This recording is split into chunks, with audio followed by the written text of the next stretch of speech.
네, 안녕하세요. 여러분들의 구독과 좋아요로 이 채널이 유지되고 있습니다. 네, 영상 속도는 1.5배를 추천드리는 바이고요. 항상 구독자님, 멤버십 회원님들에게 감사하다고 말씀을 드리면서 제 본 영상은 추세 기반형 투자 분석 영상이기 때문에 참고만 해두시길 바라겠습니다. 네, 이번 내용은 아무래도 비트코인 그들이 웃고 있다라는 편을 한번 준비를 해 보았는데요. 하나하나씩 좀 보면서 설명을 드리도록 하겠습니다. 네, 여기에서는 오타가 좀 있는데요. 피델리티가 마이크로 스트래티지 주식 74만 7천 주를 초과 보유했다라고 했습니다. 현재 2억 달러 정도를 들고 있다라고 되어져 있습니다. 그래서 상당히 피델리티 정말 진심이구나라는 걸 또 알 수가 있게 되겠고요. 해당의 마이크로 스트래티지 주주 비중을 보게 된다고 하면 이게 거의 보고되는 게 3월달 분기 1분기께 지금 다 반영된 비중입니다. 그러니까 누가 조금 더 비중을 줄였고 누가 더 많이 들고 있냐 이걸 확인을 해볼 수가 있는데, 물론 이제 한 분기 정도까지는 아직 업데이트가 안 된 점은 좀 아쉽다라고 볼 수는 있겠지만, 과거 기반형으로 한번 보게 되면 여전히 블랙록, 뱅가드, 그리고 모건 스탠리, 또 스테이트 스트리트도 꽤 좀 괜찮은 회사입니다. 그리고 모건 스탠리 투자은행 중개투자가 또 보이고요. 찰스 샵 보이죠? 그리고 멜론 보이고요. 이렇게 버크셔 캐피털 홀딩스, 웰스파고 보이고, 그 다음에 연기금 협회, 퇴직금, 퇴직 운용 기금 쪽도 보이게 되고요. 골드만삭스도 보여지는데요. 여기서 가장 비중을 많이 늘렸던 쪽이 FMR하고, 그 다음에 모건 스탠리 쪽, 그리고 인베스코 캐피탈. 이번에 이제 인베스코 쪽 약간 이야기가 많이 이슈화가 되고 있죠. 이런 것만 본다라고 해도 단숨에 대충 감은 잡으셨을 거라고 생각이 듭니다. 또한 이번에 비트코인 3만 달러 돌파로 인해서 77.6% 보유자가 수익적인 상태를 보여주고 있다라는 내용이 또 보이기도 했었는데요.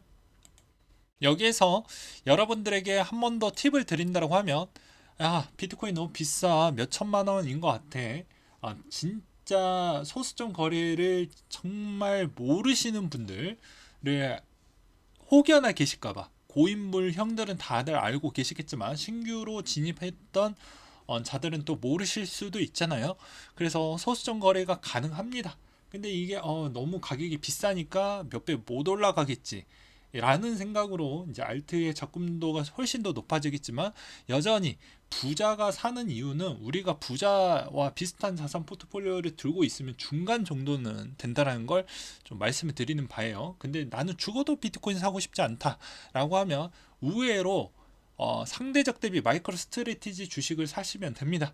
마이크로 스트래티지 주식이 그나마 좀 더 저렴해요. 공이 하나 더 빠져 있고요. 그렇기 때문에 훨씬 더 두 개가 더 빠져 있어서 훨씬 더 쌉니다. 예, 그래서 괜찮다. 여전히 비트코인 분위기가 좋으니까 같이 올라가고 있고, 한때 비트코인을 제일 많이 또 수혜를 받았던 최고점도 어마무지한 또 성과를 내기도 했기 때문에, 이게 되게 별로 재미없을 것 같다 이렇게 생각하시면 안 되겠죠. 네, 그래서 또 저렇게도 준비를 했고요. 또한 블랙록 ETF 신청 후 코인베이스 커스터디 월렛에서 비트코인 2,500개가 증가를 했다고 합니다. 이 2,500개는 어디에서 났을까요? 당연히 해당 구간 추이를 만약에 우리가 본다라고 하면 어떻습니까? 한동안 뭐 추이 기반이 되게 횡보 구간이 훨씬 더 많았잖아요. 그리고 올라간다라고 해도 올라갈 때마다 이렇게 조정폭이 좀 나와 주었기 때문에 평균적으로 구입하려고 하는 대상자들은 좀 원활하게 구입이 좀 되었다라고도 볼 수도 있지 않을까요? 예, 그런 관점으로도 여전히 여러분들이 공포에 질릴 때, 그럴 때는 알트 물탈까 할 때 비트로 일단 들고 가는 형태도 아주 좋은 방식이다 라고 말씀을 드리고 싶고요. 7일 평균 거래소 유입 비트코인이 최근 1개월 동안 가장 많았고요.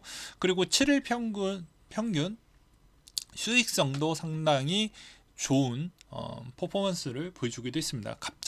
함께 급등을 보여주었던 양상도 있었죠. 그리고 코인베이스 월렛은 이 수탁 관리 부분에 또 밀접한 영향성이 있기 때문에 이 신탁 비트 관리하는 관리인 코인베이스이죠. 그리고 뉴욕 멜론 은행 아까도 보였다시피 같은 관계도가 이렇게 있습니다. 또한 이제 윙클보스 형은 또 여기서 기름을 부어서 더 많이 올라가게끔 또 어그로를 끌고 있는데요. 앞으로 큰 축적이 시작이 되어가고 있다. 그러니까 더 많이 매입하려고 하는 대상자들이 더 많이 있을 것이다. 이런 이야기를 좀 하는 것 같아요. 또한 마이클 셀러 또 이야기를 하고 넘어가야 되겠죠. 과거 13년도 때는 비트코인 도박이고 좋지 않는다 라고 했지만 공부를 하고 나서 아예 생각이 바뀌었습니다. 그래서 이분 같은 경우에는 그냥 비트코인만 지금 어마무지하게 매입을 하고 있고요. 회사에서 매입한 거를 제외하고도 개인적으로도 10,000개 이상 들고 있는 비트코인 추정파라고 볼 수가 있습니다. 그러니까 진짜 진심이다라는 걸 볼 수가 있겠죠. 예. 또한 이번 형태에서 또 볼 수 있는 점은 미국에서 현물 ETF가 없었을 때는 대부분 마이크로 스트래티지 매수 타점이 더욱더 매력적이다. 뱅크 오브 아메리카는 1분기에 마이크로 스트래티지 보유 비중이 47,800%로 증가를 했고 지분의 2% 넘게 소유를 했고 피델리티도 1분기 28,000% 증가시켜서 지분 1% 보유했다. ESG 기업에만 투자하는 블랙록이 이번에 지분 6.24%를 보유했다. 그러니까 제가 그거는 한 분기 전 거 3개월치니까 이게 가장 최신본입니다. 그렇기 때문에 이렇게도 많이 들어왔더라라는 걸 알 수가 있겠죠. 과연 이런 패턴을 본다라고 하면 대부분 이제 진짜 기관들이 진심이다라는 걸 알 수가 있습니다. 그 전에는 그렇게까지 많이 지분을 확대하거나 그러지 않았는데 지금도 훨씬 더 좋은 빅테크 주식들이나 더 저렴한 형태로 나왔던 가능성 높은 성장 기업들을 더 투자해도 모자를 판에 지금 시점에서 마이크로 스트래티지 주식을 샀다라는 게 엄청난 의미가 있다라고 말씀을 드리고 싶었습니다. 그 다음으로는 아무래도 이제 약간의 7월 달에 좀 조심하고 넘어가 보자라는 걸 몇 가지를 좀 설명을 드리고 시작하려고 하는데요.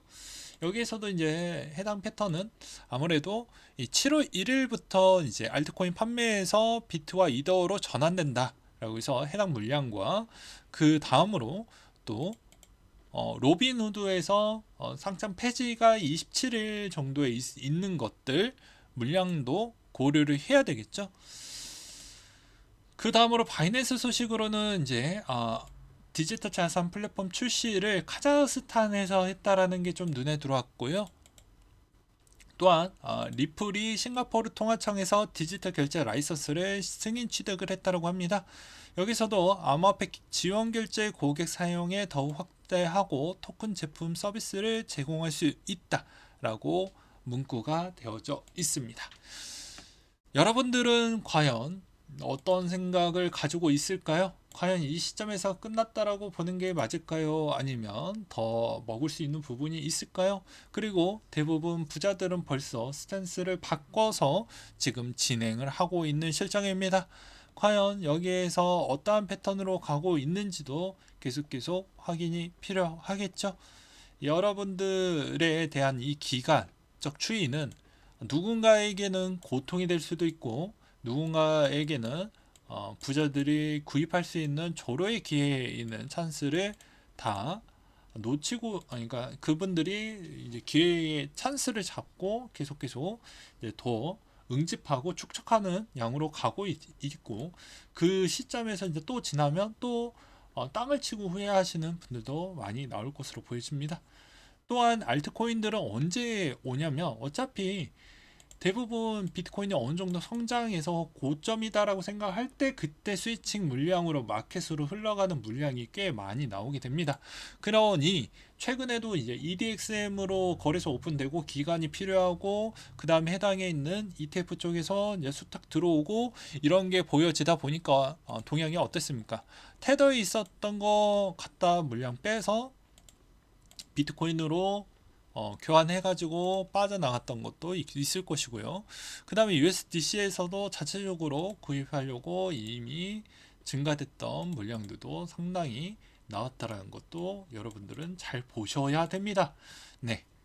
이 정도로 이야기를 했으면 제가 해당에 있는 이 시점에서 나만 거지되는 거 아니냐 측면에서도 내가 이 알트를 지금 시점에서 무릇하는 게 아니고 여기에서 적재적소에 저렴한 가격 추이에 맞춰 가지고 비트코인을 가져가 보는 것도 나중에 아주 크게 이득이 된다. 왜냐하면 내 위에 간단하게 내 위에 누군가 사줄 수 있는 부자들이 많이 있으면 그렇게 겁먹을 필요성이 없습니다.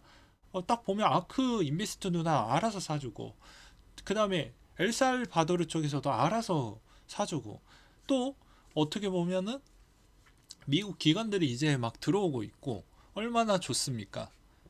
그리고 그 돈 갖다가 나머지 알트 살아 있었을 때 내가 들고 있는 잔고에서 살아 있는 애들만 그때 분위기에 맞춰가지고 그때 스위칭 해가지고 들어가도 늦지 않습니다.